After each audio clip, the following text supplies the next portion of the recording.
With NRM, that is where my blood is. Anyone who wants to join NRM, the party is free. But you cannot say a party is very good and you remain in your political party and condemn us for supporting our own. Obi abarukwa empapura zo kwesimbaho urukure byo kutera karuru mu kibini cha NRM. Dr. Tango Doi yashobora ngo bwahati hari abantu abajurombe bine bindi okwija kweteka mu cyana cha NRM kugira ngo abantu babaha karuru akarabarabyeho nabwanyuma bagaricombe bina byabo. Even when you know there are others who are giving you ABCD lies, we have a party called NRM. Whoever wants to stand in NRM is free, but you cannot use our ladder to promote another political party. Tango Doi ahono yashobora n'umuhendo ogubasyo bwahati ariabo abarkwenda kwesimbaho ahabw'ubunyishengero hamwe na n'obwentebe ya katano. In total, we have had 1,834 leaders expressing interest. In 1 week, we have had 1,834 expressing interest. We Minister by'amagara Dr. Ruth Aceng yahamza abantu ba Lira City mutarkwija kutina kwesimbaho ahabumnyishengero mchara ahabwa Lira City nguno bharabe hariho Minister mwesimbireho. My message to the people of Lira City: I am your woman MP.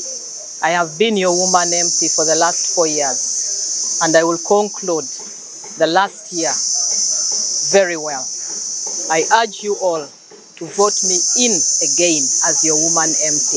Bo habamwe bihire empapura okwesimbaho mu myanya kwahukana bahamza abantu abarguza kwebembera ngo baheza kwiha empapura eziri kubiciriza kwebuzo mu bantu. Izobera nangizire cyadondo kupikinga nomination forms. Ngo kumukureba nomination forms have successfully picked them. Echasigara no kuzigara mu constituencies kasayiningwamo then kazigara renka ba nominated.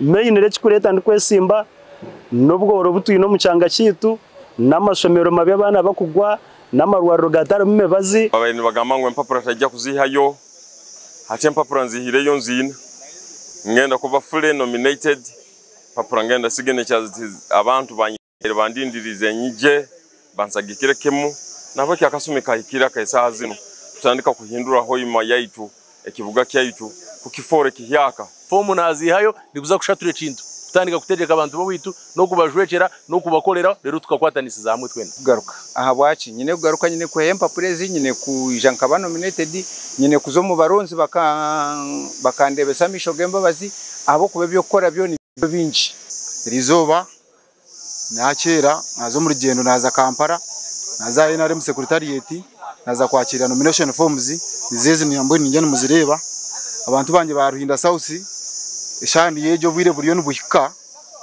ubwa campaign turiyo ntwiza to nomination forms zo butwariza kuziya yo ntimanisa ngo kisayi kirake kwigwa naragacira municipality kwiza kwakira forms zanje aheri izoba kubasa kugaruka to be nominated inga shikwe what is it called kwehandikisa umuri burakora teko so abari kuteka ngo nencuremwe enugwemwe toroza nwono kandi nokimanyage ngo slogan yanje ni omwonyo gwentunguka irizoba ni jaha okwiyayo papura kandi bali kweta nomination forms abo kweterenkanizo kweyandikisa mu kibina cya NRM kekinkwiremu okutunga abendera yo kuronda obwamemba bwa parliament. Erizoba ni haye impapura zanje ebintu irene nkora nibyegambirira kandi ninyongera kubasima kandi ngarice mbashabi ngiyo ninyija ni haye impapura tuzifiringe nebiri kwijo mu misho tubikwatanisemo hamwe ngo kututura ntukora amakuru agagasha kwa Ronald Ngabirano abwata ya West Omar Kampala.